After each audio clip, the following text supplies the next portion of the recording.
Monsieur le Premier ministre. Tout le monde est en place? Bonjour. Oui.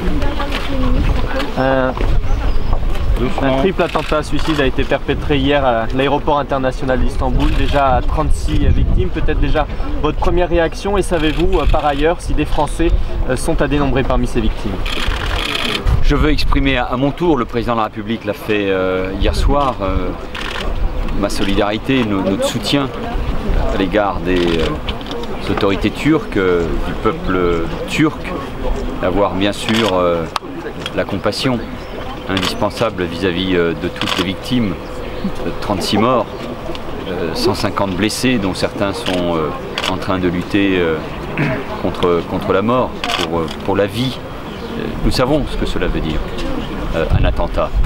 Et je n'oublie pas non plus que le peuple turc a déjà été touché par des attentats perpétrés par des organisations terroristes et notamment par Daesh, par l'État islamique. Cela veut bien dire que le terrorisme nous mène une guerre, pas seulement en France, pas seulement en Europe. Ce qui s'est passé hier rappelle ce qui s'est passé il y a quelques mois à Bruxelles. C'est un combat de longue haleine qui se mène sur la planète et qui nécessite, comme le souhaite la France, une mobilisation de tous les instants. D'abord pour faire reculer, pour éradiquer Daesh, l'État islamique en Syrie et en Irak. Et vous savez que cette organisation terroriste recule. Cela nécessite un investissement, beaucoup d'engagement, que les coalitions travaillent pour aller vers cet objectif. Et puis il faut bien sûr lutter contre le terrorisme dans nos propres pays. À ce stade, nous n'avons pas d'informations sur des Français qui seraient victimes de ces attentats. Des Français, des compatriotes, ils se sont d'ailleurs exprimés ce matin sur vos antennes, étaient sur place, ils ont vécu très directement cet attentat avec des témoignages évidemment terribles et émouvants. Les images sont d'ailleurs effrayantes sur les dégâts, sur les ravages de ces attentats. La lutte contre le terrorisme est une de nos priorités, sinon aujourd'hui la priorité, vous le savez, nous sommes mobilisés, le ministre de l'Intérieur Bernard Cazeneuve le rappelle tous les instants, tous les jours, des individus sont interpellés, des filières sont démantelées, il y a une mobilisation exceptionnelle de nos forces de sécurité, de nos services de renseignement. C'est la coopération internationale, la coopération européenne qui doivent aussi permettre de faire face à cette menace terroriste.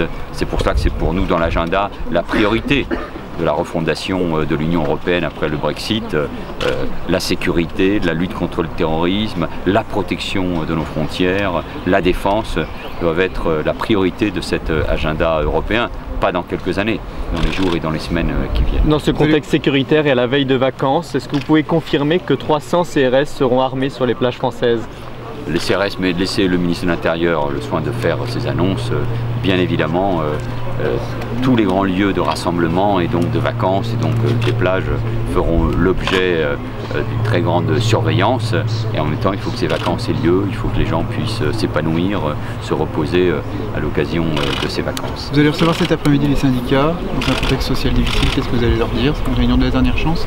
Non, le dialogue il a été constant, notamment entre les partenaires sociaux et la ministre du Travail, Myriam El Khomri. Myriam El Khomri est ce matin devant le groupe socialiste, elle sera demain devant la commission des affaires sociales qui va commencer à examiner le texte, et nous allons recevoir les partenaires sociaux aujourd'hui et demain pour faire le point, puisque le texte vient d'être adopté par le Sénat, il a été dénaturé, il présente au fond le vrai visage, le vrai projet de la droite dans la perspective des prochaines élections. Donc chacun peut voir quelle est la différence entre le texte, celui de la droite, et puis celui de la gauche, celui qui a été défendu par le gouvernement, la philosophie, les articles du texte qui fondent cette philosophie. Je pense notamment à la négociation dans l'entreprise, qui est une bonne chose pour les salariés. Ça renforce leurs droits dans l'entreprise. Il n'y aura pas d'évolution.